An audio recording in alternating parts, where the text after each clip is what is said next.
since the beginning of human history, dyes, herbal concoctions, and natural remedies have been used by men and women to enhance beauty, health, and identity. Today, this is an industry with a market size of hundreds of billions of dollars. It's no secret that the production process, packaging, and raw materials used here place a heavy burden on the environment. The demand from consumers for sustainability is only increasing. On Eco India today, let's talk about a few ways in which this can be achieved. Hello and welcome, I'm Sanuta Raghu. In India, many young and urban consumers are consciously choosing to buy non-toxic, biodegradable, and sustainable beauty and personal care products. Even though these products remain inaccessible and unaffordable to the masses today, a few entrepreneurs are setting the foundation to build an industry that is scalable yet sustainable.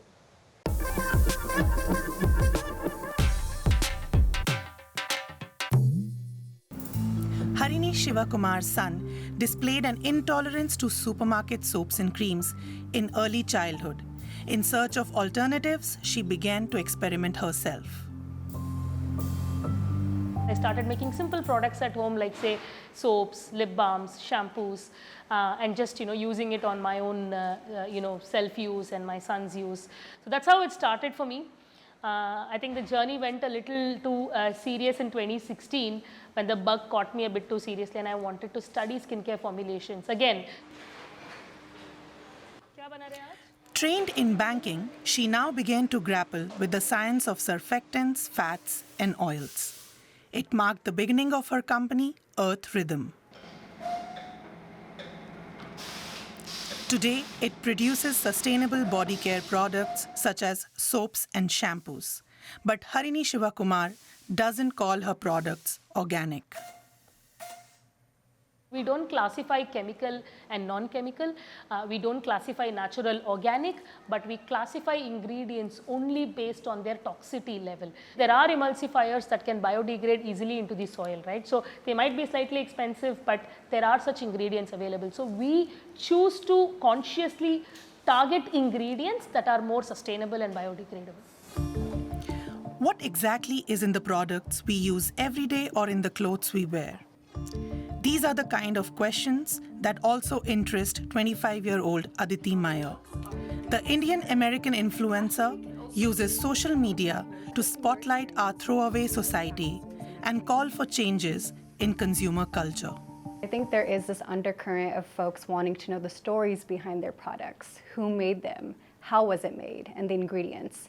And I think this coincides with living in the age of the climate crisis. So whether that's the question about the labor behind who made your clothes or the ingredients that populate our beauty products, people want to have a more critical dialogue about that. Mercury in face creams, heavy metals such as chromium and nickel in lipsticks. Experts say long-term exposure to substances like these poses a health hazard. Satish Sinha is a scientist who publishes facts that the cosmetic industry keeps under wraps. All these chemicals are likely to impact the environment. They will impact the environment. Whatever you use on your body, it will impact you, but a lot of it will get washed out. It go into the wastewater system. A lot of the tubes that you discard, that will go into your waste stream. Where does it find? It will go into the waste stream, it will go into the landfills, and that starts to leach into the subsoil and into surface water. Neha Chaudhary is a makeup artist in Delhi. She says that for a long time now, her customers have valued the sustainable ingredients in the cosmetic products she uses. As a result, she has also changed her tools. Earlier, there were only plastic Q-tips that we used to get, but now we get bamboo sticks Q-tips across brands and across retailers and everything, so that's not a thing. And for makeup remover, instead of cottons, because cotton is also a very huge waste, I use a natural makeup eraser so that it can be washed and reused any number of times. The cosmetics and personal care products industry is $1 billion business. Last year alone, sales totaled around $425 billion worldwide. India is the fourth largest market after the USA, China, and Japan. Sustainable products are still a niche market, accounting for less than 7% of the total. But their market share is growing every year. Earth Rhythm is one of the few players in the Indian market that produces, packages, and also organizes distribution here. The company is breaking new ground, not only in terms of ingredients, but also in terms of product packaging. Glass is not sustainable. It may look sustainable, but producing glass is not sustainable anymore. So then we started looking out for alternatives. Today, we use a wide range of materials like, say, sugarcane based plastic, corn based plastic, PCR, post-consumer resin-based plastic, which are more, a part of it is biodegradable. So we try to ensure that at least 60% of the tube's composition is biodegradable. Earth Rhythm sells its products through its online store. Toners, sunscreens, conditioners. The top seller, solid shampoo. Unlike its liquid counterpart, it doesn't require a plastic bottle. Plus, it's supposed to last for many more uses than liquid shampoo. Our statistics was if we are able to convince even 5% of India's population to move into, forget 2% of India's population to move into using shampoo bars, imagine the impact that we will create in reducing those many shampoo bottles going to landfill by just replacing one product. At around 250 rupees or just over 3 euros, the solid shampoo is not cheap and is probably only affordable for the urban middle class. As long as this remains the case, sustainable cosmetics will have a hard time establishing themselves everywhere on the Indian market. In recent years, the mineral mica, which gives the shimmer effect in makeup, has caused a furor for how it's sourced.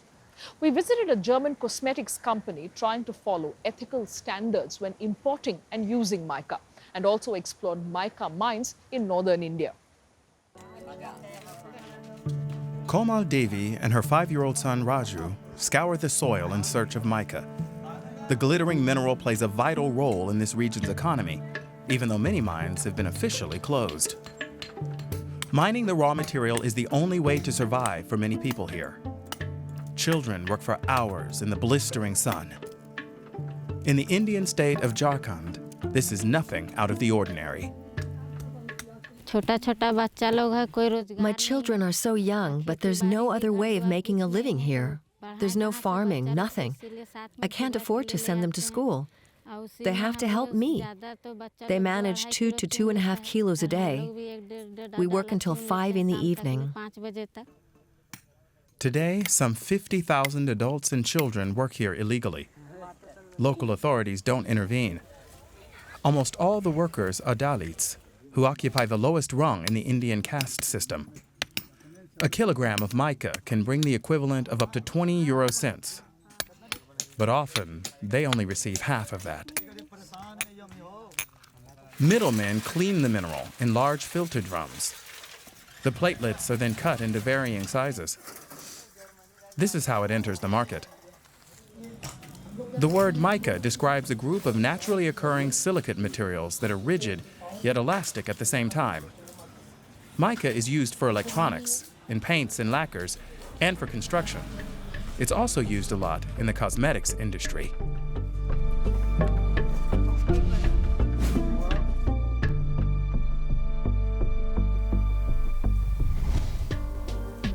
A few years ago, Anna Maria Jäger and her husband Kai founded their company, Lethal Cosmetics.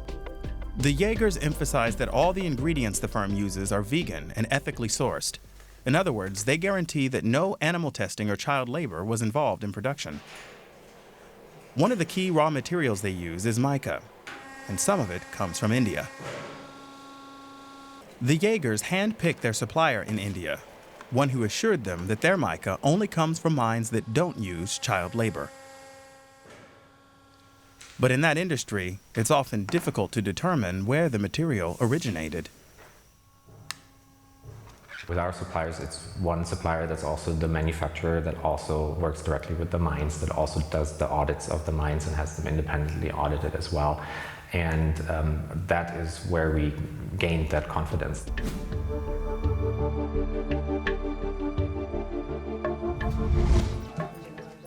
Meanwhile, Komal Devi is glad if she receives 150 rupees a day, a little under 2 euros.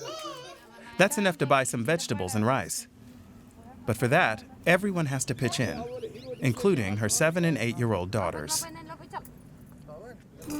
I'd really like to go to school, but we need money. We don't even have our own house, so I have to collect mica. According to Indian law, no child under the age of 14 is allowed to work, but millions of children are doing just that. In the states of Jharkhand and Bihar, around 22,000 children are working in illegal mines. Since kids are small, they're often made to crawl into freshly dug pits and shafts that aren't safe. I'm always afraid when I'm looking for mica. Not long ago, over there, 2 or 3 children of my age were buried in one of the shafts, and they died. I want to go to school. I don't want this.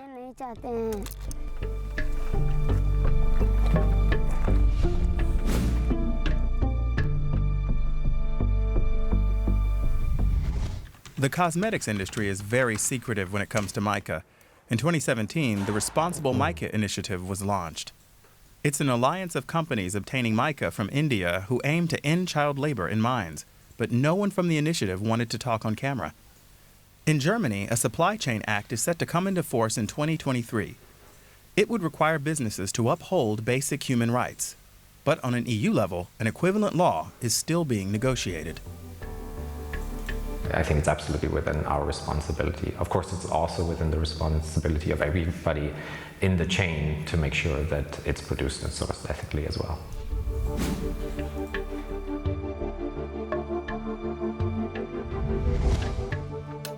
If you ask the miners in Jharkhand how to solve the problem, they say genuine change can only come if mining is once again officially allowed.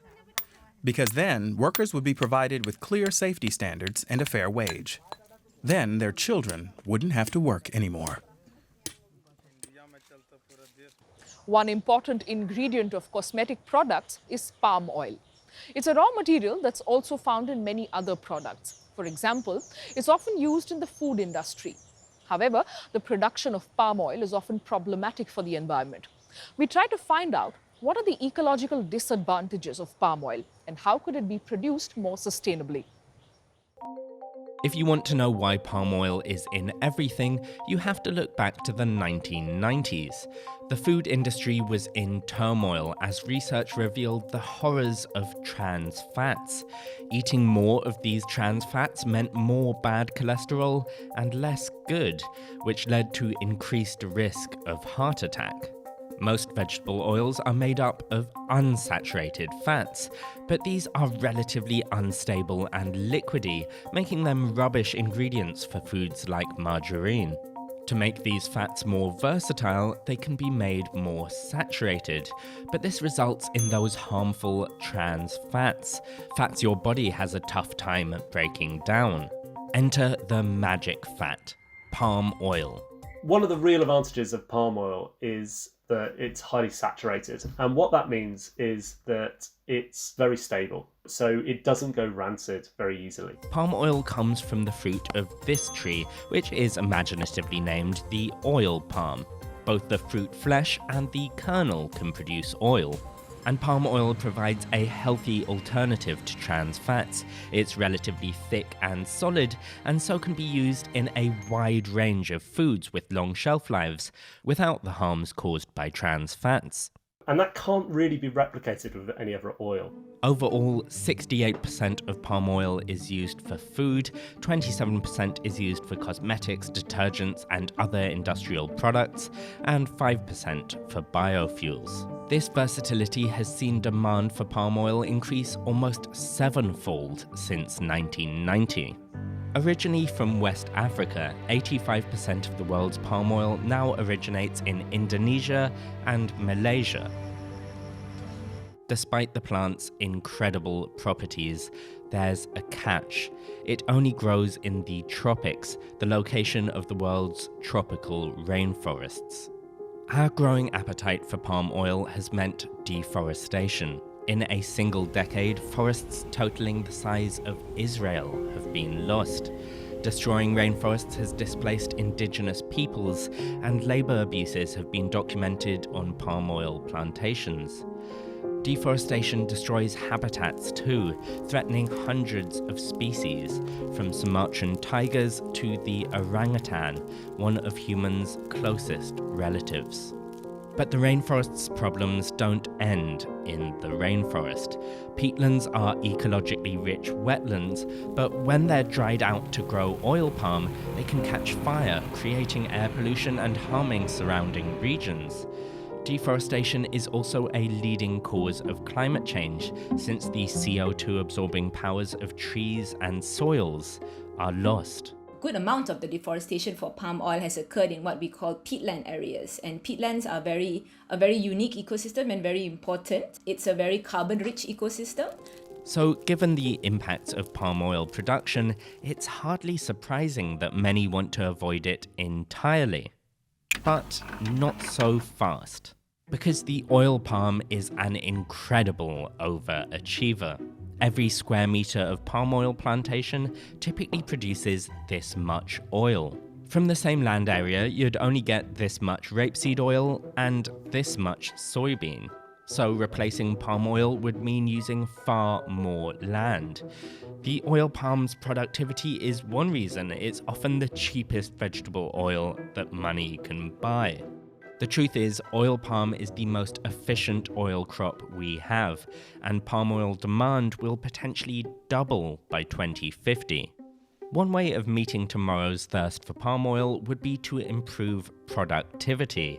Research suggests that better agricultural practices could boost Indonesia's palm oil production by 60% on existing land, meaning we could increase production without destroying additional rainforest. Yields could be boosted by tools we already have, from mechanization to better fertilizers, as well as know-how like laying down palm fronds to slow evaporation and protect soils from heavy rain. New and improved oil palm trees could also help, created through selective breeding or genetic engineering. For example, the dwarf palm, which stays shorter for longer, making it easier to harvest, while more trees can be packed into less land. Increased intensification could also have environmental drawbacks, but seems like a better option than chopping down more rainforest. But even with moves to halt deforestation and increase productivity, future palm oil demand might increase beyond what today's land can provide. So what if we could make palm oil without the oil palm tree? So that's a yeast which can make a little oil droplet inside the cell. Now the real advantage of this is that we can replace palm oil exactly. We can produce an oil which is exactly the same. Now, Chris says this oil won't ever compete with palm oil on price, but hopes it could still play a substantial role in the future, even if that future is still years, perhaps decades away. There are plenty of ways to improve palm oil production, whether it's more careful monitoring, producing more oil on the plantations we already have, or producing extra oil using completely new techniques. But all of these approaches could end up increasing how much we pay for our products. Given the costs to our planet and people, surely the price would be worth it. Another problem related to the production of cosmetics is the amount of packaging waste that is generated. In Indonesia, for example, like in India, such products are often offered in single-use sachets so that it's affordable and accessible. But this ends up in landfills and makes the garbage problem worse. Imam Kanafi does his rounds in this Indonesian suburb. He's a trash collector. A lot of sachets land in his cart. The small plastic packages are ubiquitous in Southeast Asia. I find more kitchen waste in housing estates, but in the villages more sachets are thrown away.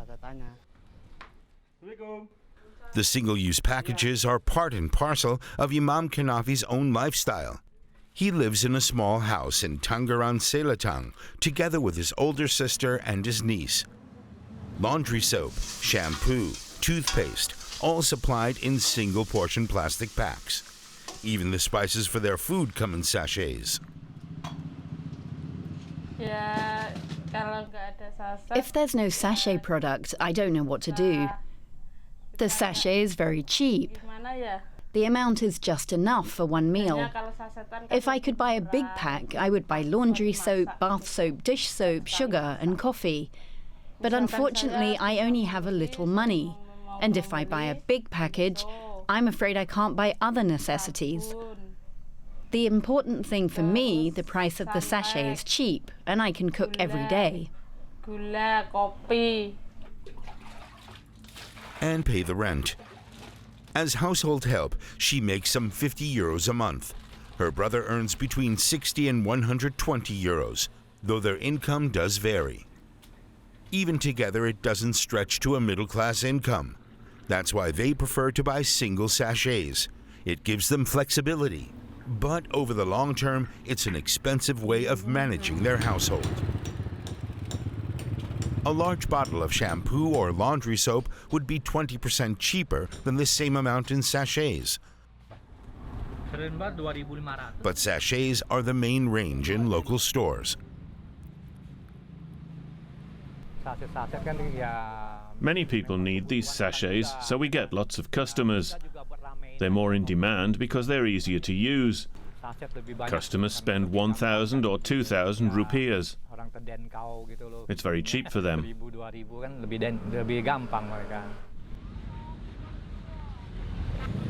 They're so cheap that even down at the riverside, sachets are used for doing the laundry.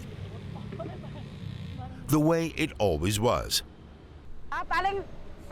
Sometimes I only buy one sachet, sometimes two, because sometimes I have a lot of laundry. Sometimes I use 2 sachets a day. It's a huge environmental problem. Empty plastic sachets are all over, and they're non-recyclable. Environmentalist Tiza Mafira thinks it's monstrous that these packages are still being manufactured. She's fighting for a plastic-free world. Every single region in Indonesia will have a traditional market. And they used to sell daily items in bulk. They used to sell it in bulk. We would go there with our own containers. We'd get a kilo of rice, maybe a few eggs, bringing our own baskets. None of them were packaged. And that went on fine. The same goes for soap. We could buy soap bars back then. There was no problem at all. We didn't have to buy liquid soap in sachets. About 50% of global sachet production is based in Southeast Asia. And the region is where most of them are sold, a lucrative business. A lot of the brands whose names are on the sachet packages are brands of multinational, fast-moving consumer goods whose companies are all around the world, and they've originated in developed countries. They originated in Europe, in the United States. We're very familiar with these brands.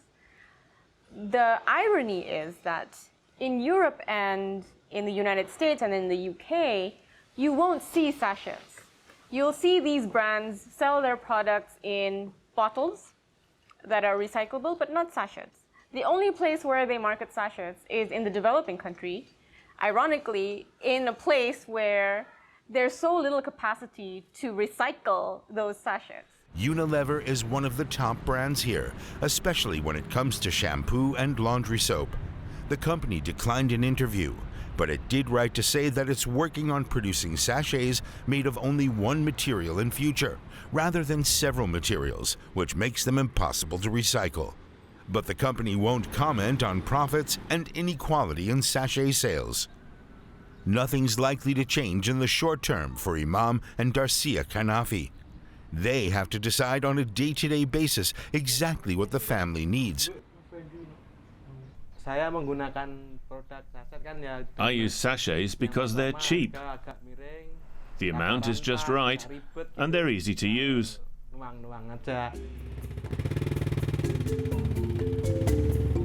And once again, he takes off on his rounds. The companies who produce the sachets know they can count on their Indonesian customer base.